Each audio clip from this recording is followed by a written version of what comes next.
da doutora Rosane Guerra, que também já está profundamente envolvida, estão todos já trabalhando há meses, ela é da Fundação de Apoio à Pesquisa do Estado do Maranhão, então, a vocês do Maranhão, sintam-se já abraçados e no espírito da 64ª, e eu passo a palavra para o senhor.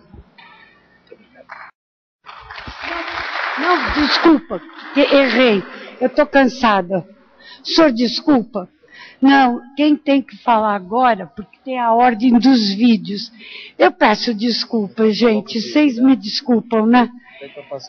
Então, é o nosso reitor é que vai dar início às atividades do Maranhão. Perdão, perdão, perdão.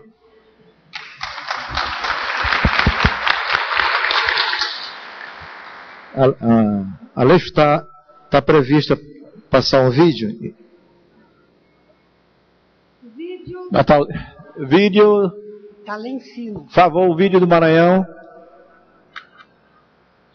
Se eu inverter a ordem, afunde os vídeos. Desculpa.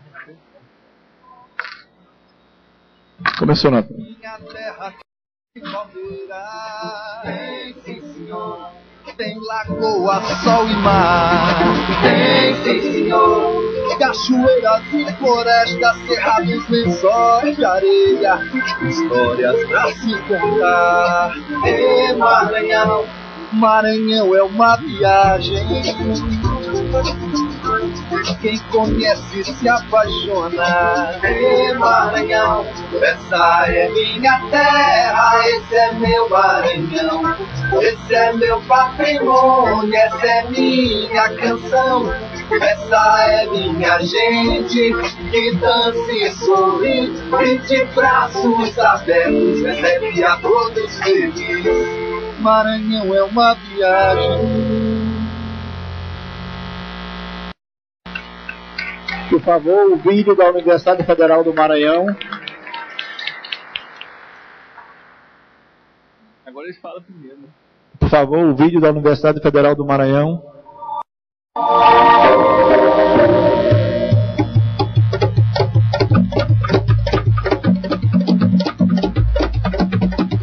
Bem-vindo à Universidade Federal do Maranhão, instituição que busca excelência no ensino, na pesquisa e extensão, criada em 21 de outubro de 1966. Hoje, mais de 30 mil pessoas integram a comunidade da UFMA. A universidade passa por um momento vigoroso de reestruturação.